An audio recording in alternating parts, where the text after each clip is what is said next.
Alright, so that's your traction lock there. 31 spline, Ford 8/8 traction lock. We're going to break it down. First things first, somewhere on your center pin you're going to find a lock pin off to the side. That's what holds the center pin in place. It takes a 5/16 wrench. You want to use a 6-point so you don't strip it. Just break that loose, spin it out.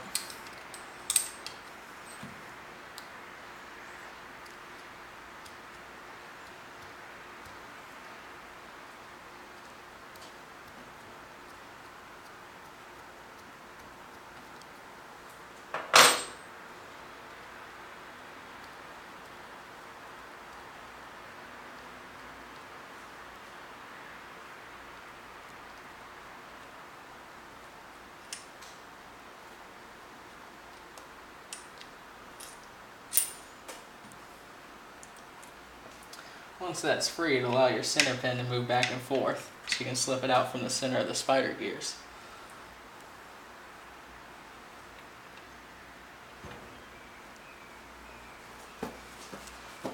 Once your center pin's out of the way, you can go ahead and remove the S-spring in the center of the differential. That's what holds tension against your clutch packs when there's no power being placed to them. So once the center pin's out of the way, you tap that out. I found a 2x4 works really well because it fits right down in there on the center pin, or on the spring lock rather.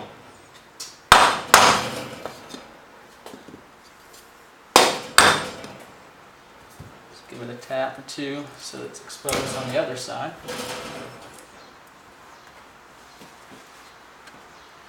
Then you're able to just kind of gently pry it out the rest of the way. You want to be careful though, because you don't want it to come flying out across the garage. I'll give this one a couple more taps.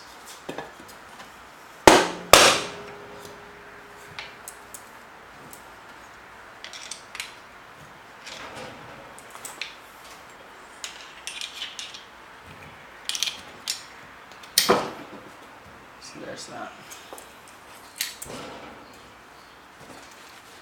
Once that S-spring is out, you're then able to actually rotate the spider gears within the carrier, which is what's ultimately going to allow you to disassemble the clutch packs.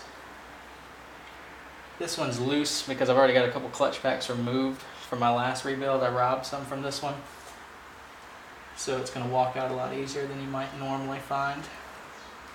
Just walk those spider gears out to the side, pull them out. Your top gear will actually fall into the traction lock.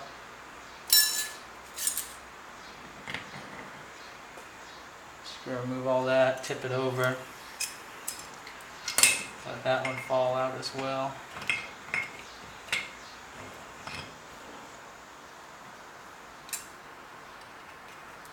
The little races like to always hang out inside there, so make sure you get them out of your carrier.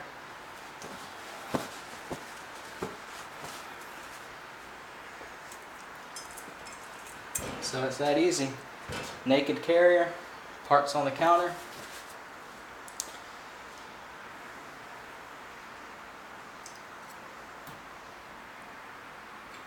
That's your actual clutch plate there, the plates that have the little ears coming off of them. This one's pretty much brand new. It looks like this traction lock is very low miles. Your steel pieces, what they call the steels, have the teeth inside that actually bite onto the gears of the traction lock. You can see those right in there. That's what your steel actually sits onto. Now when you put new steels in, they won't just fall right on your gear like that. They're going to be tight. You're probably going to have to actually tap them into place. They haven't worn in place yet.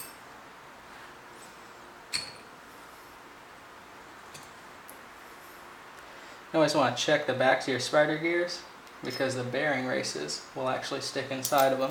You want to make sure that you've got those because some rebuild kits don't come with them. You're going to have to reuse them because you're using the same spider gears. They're actually stuck on both of them there.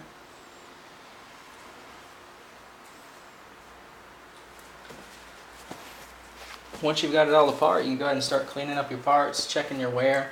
Some of the places you're going to want to check are the back sides of the gears here, as well as inside your traction lock where that shim's going to rise. You'll get hot spots. Same with where the spider gears run. This one I've already had it apart. Everything checks out good. We know it's a low mileage one. So that's that. Simple enough.